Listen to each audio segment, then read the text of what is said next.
হাফেজ কোরআনকে নিয়ে খেয়ানত করবে, রুব্বা কারিউল কোরআন আল কোরআন ইয়ালআনু, বহু কোরআনের পাঠক কোরআন পড়ে কোরআন তাকে লানত করে। আপনি তারাবিতে হদর পড়বেন না, জায়েজ নেই।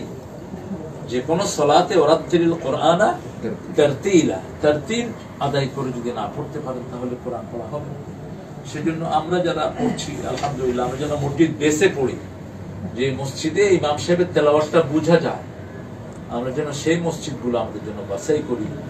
এবং আজকের এই ছোট প্রোগ্রাম থেকে, আমাদের প্রোগ্রামটা ছোট না, যত ছোট আকারেই করি এটা বিশাল হয়ে যায় আলহামদুলিল্লাহ।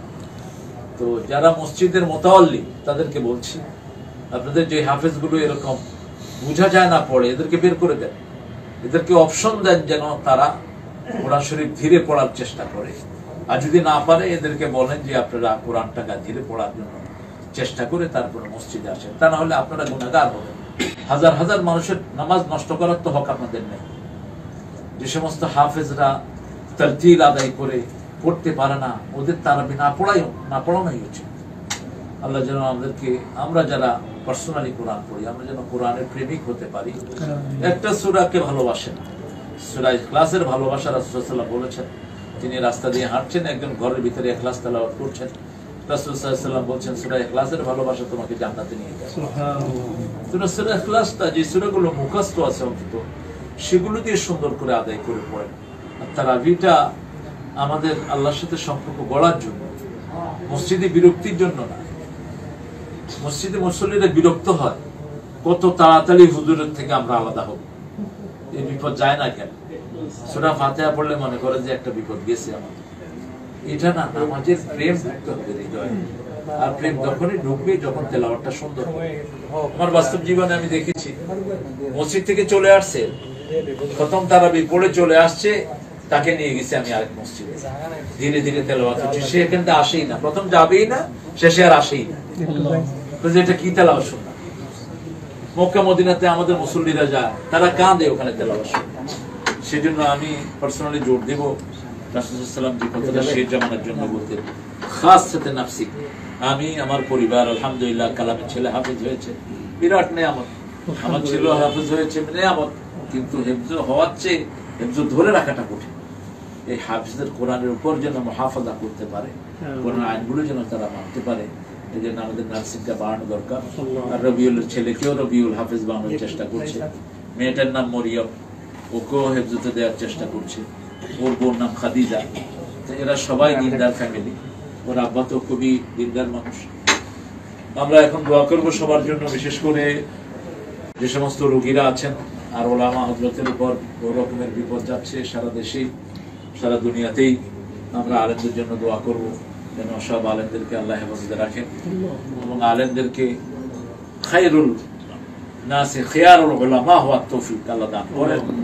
শাররুন নাসি শিরারুল উলামা, শিরারাত থেকে যেন সমস্ত আলেমদেরকে আল্লাহ যেন হেফাজত করে, সেজন্য আমরা দোয়া করব। সময় তো বেশি 5 মিনিট আছে, আমরা দোয়া করব। দোয়ার আকাশের দিকে তাকানো বেয়াদবি, শুধু একটা সময় ছাড়া।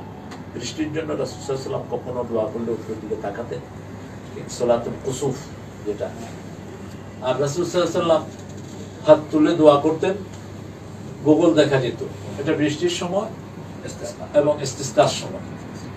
আর বেশি দোয়া তিনি সিজদায় করতেন, বেশি হাত তোলাকেও নিষেধ করেছেন, বলেছেন যে কিয়ামতের আগে বেশি হাত তোলার প্রচলন হবে, কথায় কথায় হাত তোলা, এটা রাসূল সাল্লাল্লাহু আলাইহি ওয়াসাল্লাম নিষেধ করে দিয়েছেন। এই জন্য আমরা এই যে মসজিদ, আমরা যদিও এই বেদাতে হাসানা বলেন আর সাইয়্যা বলেন, তো বেদাত তো বেদাতি। টেলিভিশনের মনোযোগটা আমাদের দ্বারা চালু হয়েছে, আমি প্রথমে টিএনএ চালু করি। আমি এটার বিরুদ্ধে, কারণ এত হার চালু হবে এটা আমি চিন্তাও করিনি। এখন সব চ্যানেলে শুরু হয়েছে, ইফতারের আগে মোনাজাত, তো ইফতারের আগে মোনাজাত। রাসূলুল্লাহ সাল্লাল্লাহু আলাইহি ওয়াসাল্লাম এটা আযান সুন্নাত ছিল না, সবাই এটা আযান সুন্নাত ছিল না, সাহারিতে মোনাজাত। আমি আল্লাহর কাছে বাড়া যাচ্ছি যে আমি যেন এটার মুআখাযা না হই। যদি আমরা আজকে সবার জন্য ইনশাআল্লাহ দোয়া করব, বিশেষ করে আমাদের সকল ইমামদের জন্য, সকল দায়ীদের জন্য, সকল মাদ্রাসার ছাত্রদের জন্য, আমাদের ইতিকাফকারীদের জন্য। আল্লাহুম্মা আমিন। লা ইলাহা ইল্লা হুয়াল হালিম সুবহান রাব্বিল আরশিল আযীম। আল্লাহুম্মা সাল্লি ওয়া সাল্লিম আলা নাবিয়িনা মুহাম্মদ وعلى آله وصحبه أجمعين. ربنا ظلمنا أنفسنا وإن لم تغفر لنا وترحمنا لنكونن من الخاسرين. ربنا آتنا في الدنيا حسنة وفي الآخرة حسنة وقنا عذاب النار. ربنا وآتنا ما وعدتنا على رسلك ولا تخزنا يوم القيامة إنك لا تخلف الميعاد. اللهم تقبل صيامنا وقيامنا وركوعنا وسجودنا يا أرحم الراحمين. يا الله আমার ফয়সালকে তুমি maaf করে দাও। আল্লাহ হাসানুল্লাহ ফয়সালকে তুমি maaf করে দাও। যত আলেম চলে গেছে সবাইকে তুমি maaf করে দাও। মুফতি আক্কাস সাহেব সহ মুফতি আল্লামা শফি হুজুর সহ যত আলেম চলে গেছেন আল্লাহ সবাইকে maaf করে দাও। আল্লাহ যত আলেম বিভিন্ন অসুবিধা আছে তাদেরকে অসুবিধা মুক্ত করে দাও। সারা দুনিয়া সবগুলো প্রতিষ্ঠানকে দ্বীনের জন্য কবুল করো। বাংলাদেশের সব স্কুল কলেজ মাদ্রাসাগুলোকে দ্বীনের মার্কাজ বানিয়ে দাও। সব রোজাদারদেরকে তুমি maaf করে দাও। সকল রোগীকে তুমি maaf করে দাও। মহামারী এই করোনা থেকে আমাদের সবাইকে হেফাজত করো। আমাদের দায়ী যারা বাশার আলামিন হামজা সহ মাহমুদি সহ আমার বেলাল সহ আজাদ সহ আজহারি সহ সবাইকে তুমি হেফাজতে রাখো। সব বিপদ মুসিবত থেকে তাদেরকে হেফাজতে রাখো। আল্লাহ রাব্বুল আলামিন দাওয়াতের ময়দানটাকে আরো প্রশস্ত করে দাও। সারা মানুষের সমস্ত মানুষের কানে দাওয়াত পৌঁছিয়ে দাও। রবিউলের পরিবারকে তুমি কবুল করো। তার ছেলে আব্দুল্লাহকে আব্দুল্লাহর মতো কবুল করো। আব্দুল্লাহ ইবনে মাসউদ রাদিয়াল্লাহু মতো। মরিয়মকে মরিয়মের মতো কবুল করো। খাদিজাকে খাদিজার মতো কবুল করো। তার আব্বা আমার হায়াত দারাজ করে দাও। তার আত্মীয়স্বজন সবাইকে maaf করে দাও। সব বিপদ মুসিবত থেকে তাকে হেফাজত রাখো। আল্লাহ জাল্লা শানুহু রমজানের শেষ দশকের সম্পর্কটা আমাদেরকে দান করো। আল্লাহ আমাদেরকে তুমি বঞ্চিত করো না।